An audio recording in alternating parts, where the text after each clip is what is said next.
Alright guys, here we are inside another Innistrad block 8-4.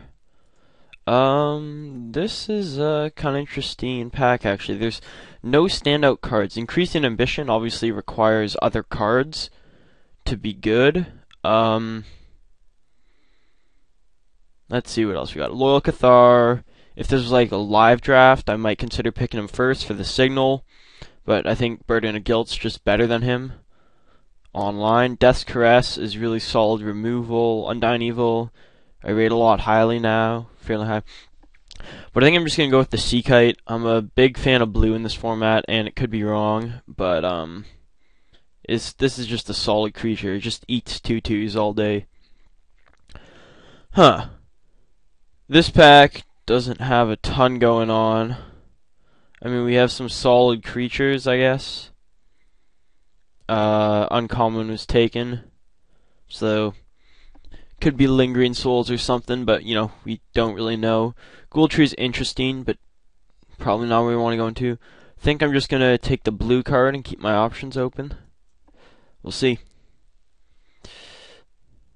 Alright, there we have Nibbles Thurn, which is a good aggressive white creature. Rack with Madness, which is decent removal. Then you also have this. I think this card is really slow, but I still think it can be quite good in the right kind of deck. Like, even if you're just using it once, get in A3/3 is totally fine. And if you can get some other zombies in your deck, I think it can be quite good. And we are in blue, so I see no reason not to take it. Here, because we are in blue, I'm gonna go ahead and one second. Yeah, and I'm gonna go ahead and snag Stormbound Geist. It's a nice creature. Not being able to block does kind of hurt it, but still, just being an undying creature is generally pretty good. This pack, Gather the Townsfolk is probably the best card. There's a bunch of playable red creatures. I'm just not a fan of this guy actually. I thought he was kind of good in certain decks, but even in the decks where he's supposed to be good, he's not amazing because he's still just a 2/1 for 3 at base, which is really mediocre. I think I'm going to go with Thoughtscour here, though. It definitely synergizes well with our Ruin Binder, and it's also just solid blue cards. So, alright, we have some options here. Curse of Bloodletting I think is cool. Unfortunately, it doesn't win you any games you're not winning anyways, which is why I'm pretty hesitant to take it. Somberwolf Dryad, Nearest Stalker, both okay creatures. I'm going to go with the Wake Dancer here. It can make a zombie, which is nice with Ruin Bind and stuff, and even then, it's just a decent creature. Not a lot going on in this pack. I think I'm going to go with the Warden here. If we find some real expensive cards we want to ramp to, it can be good there. And still just a blocker, so. Cat? Meow. Secrets of the Dead is kind of interesting here, but even in the decks where it's like supposedly good, you need to cast 2 spells before it's even as good as a Divination, like 2 flashback spells. I don't know. I'm gonna take Bone Tash here. Bone Tash is playable, if not fantastic, and I don't know. I see some people value this card kind of highly. I don't. It's tough leaving up 4. Like, once you get, like, if you can kind of load up on stuff like this and Griptide, Think Twice, Alchemies, it becomes a lot better because it's a lot easier for you to leave your mana open, and if they don't do anything, you still have plays, but on its own, this is just a tough format to be able to leave 4 mana up in, unless you're, like, just top decking it or whatever. And with blue decks, you generally want to have some kind of recurring action, like flashback spells, that kind of stuff, so it's tough to leave it up, but it's certainly playable, and yeah. Alright, so we have the options of a good sideboard white card, bunch of shite, okay green dinosaur, another Bone Tash, or the Increasing Ambition, which we hold. And I don't even know if we're going to be in black, like this is just a Wake Dancer, like we really just know we're in blue, which will give us some options in the next pack. But if we just get a bunch of nuts cards to go with it, that's also fine, because both sides of it are splashable, which is kind of cool.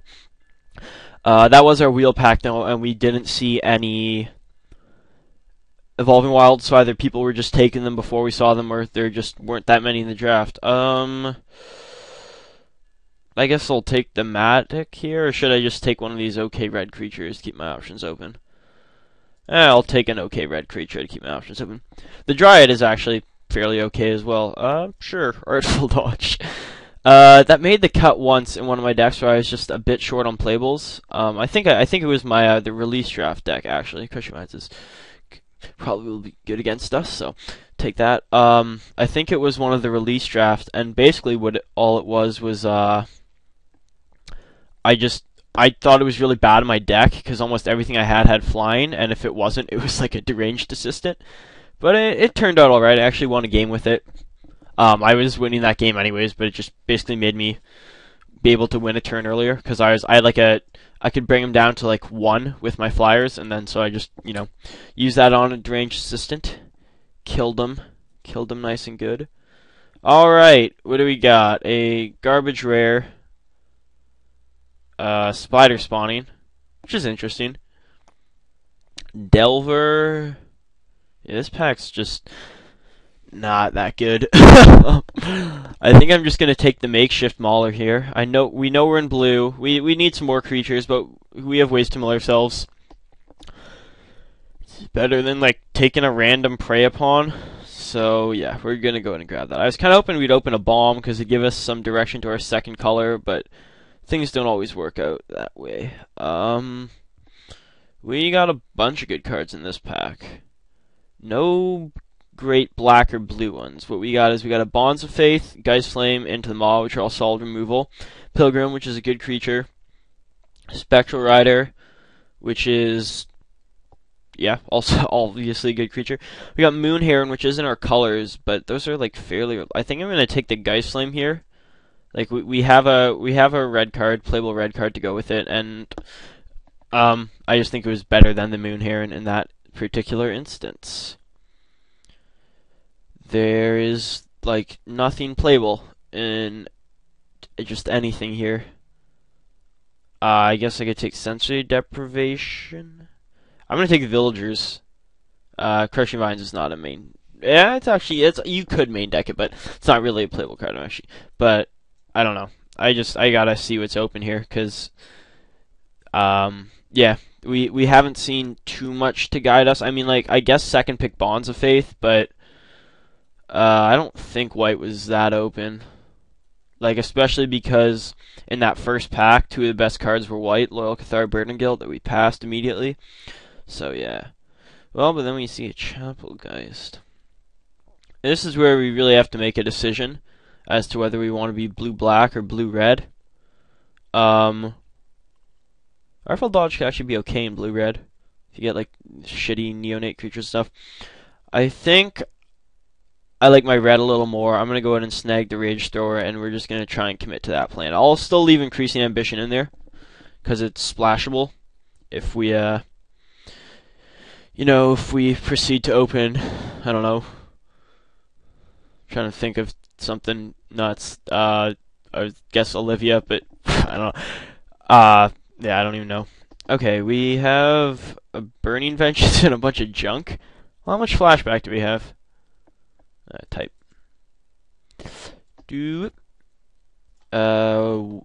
One. I don't know, 2. I don't know. 2 in a Secrets of the Dead? That doesn't seem that good. What am I passing here? Like, the only other playable card in this pack is Villagers. I don't know, I guess some of these cards are playable. So this is a weak pack. Like, Villagers is certainly the strongest card. I think I'm going to take the Burning Vengeance. Like, if it was like an average pack, you can count on that type of thing to wheel at this point, but maybe we should be in green. Well, I'm going to go ahead and take the Ironsmith here. It's a 2-drop creature, which is always nice to have. We'll keep this Burning Vengeance, Secrets of the Dead in here. I doubt either of them are getting played. We'll have to find an awful lot of flashback, but, you know.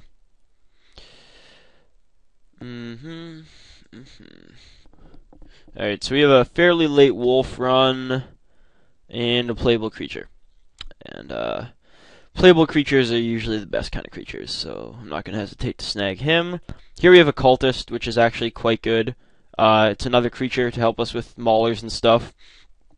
and also shoots things and throws them into the graveyard for the benefit of our friend the Runebinder. So this pack has, this is our starting pack. Yeah, all the mediocre black cards wheeled. I guess if I hate something, I could take Rooftop Storm, but that seems terrible. Sure, Fen Snake. Get out of there, you. It would have been kind of sweet to have the zombie deck, but I just... Whoa!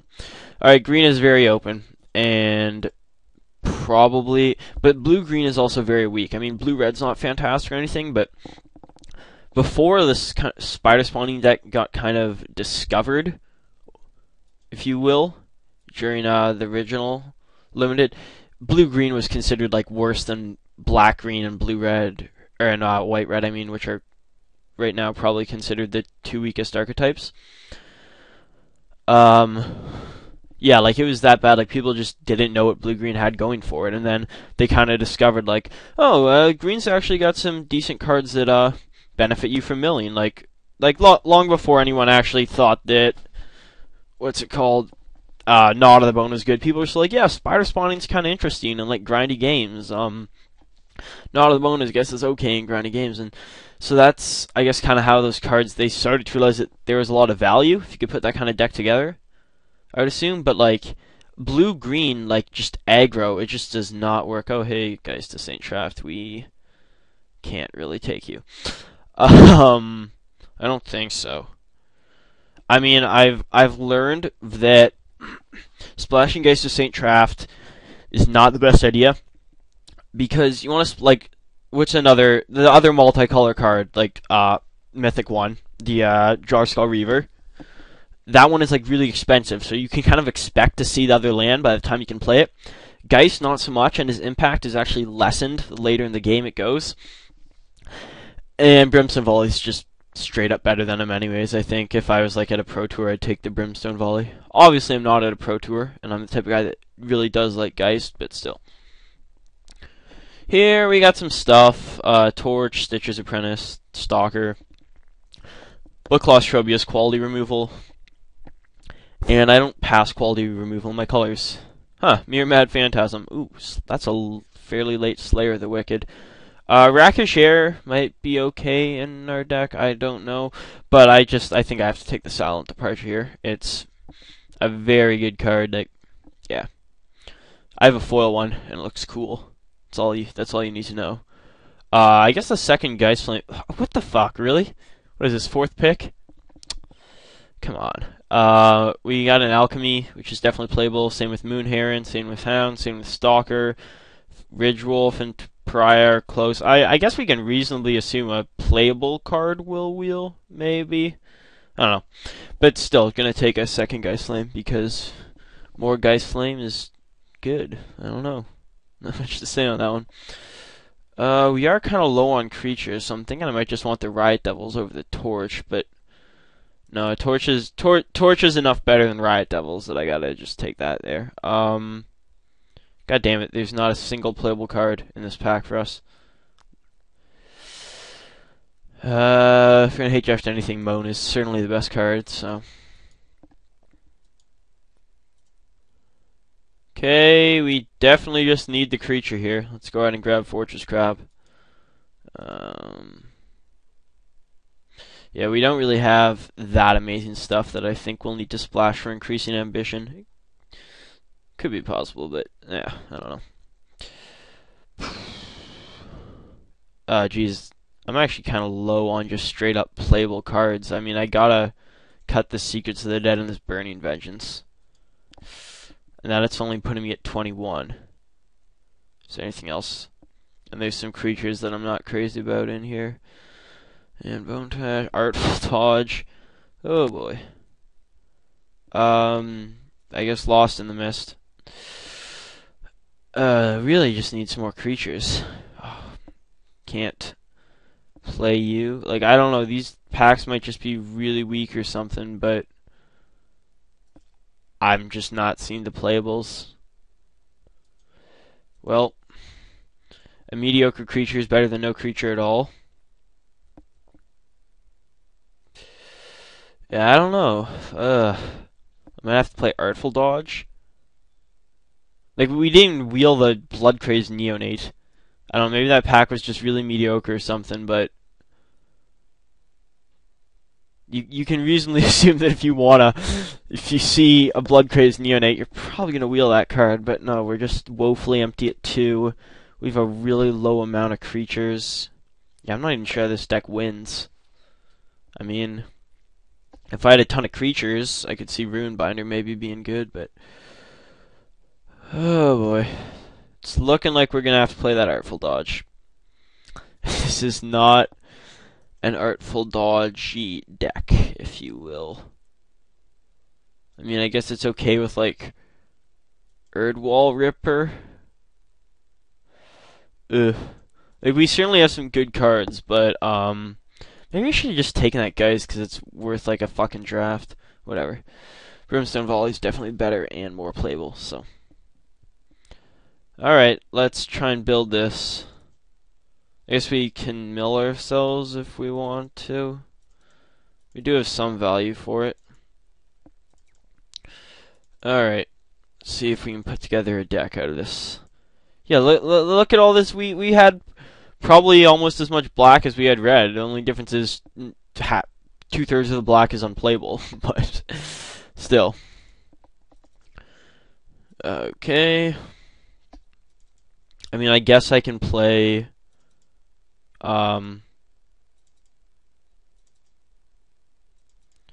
Increasing Ambition. I'm definitely gonna play Cultist.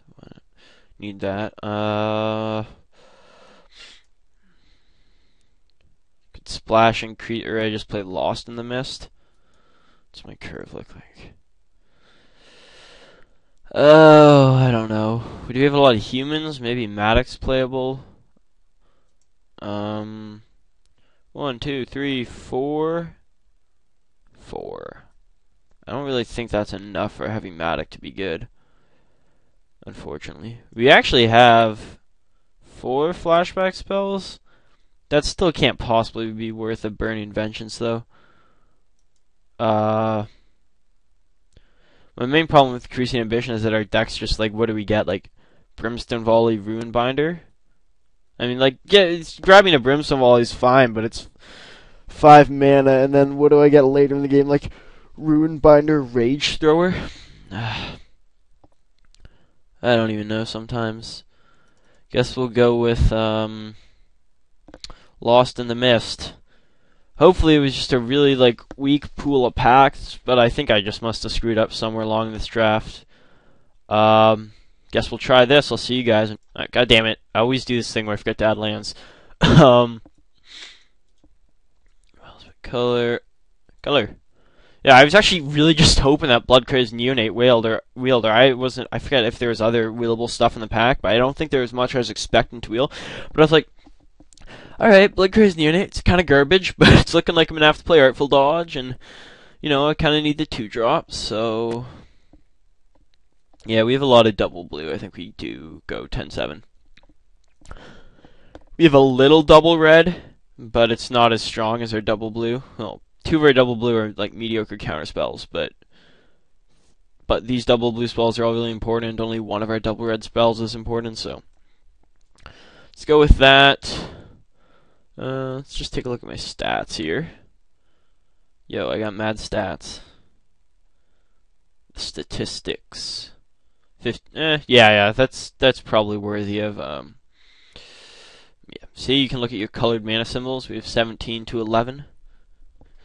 Kind of wish we did have more creatures. I mean, like, I would gladly at this point, like, just cut the Thought Scour for, I don't know, some mediocre blue creature. But that's not how things worked out. We're going to go with this. I'm going to submit, and we'll see if we can pull a win out of this deck in round 1.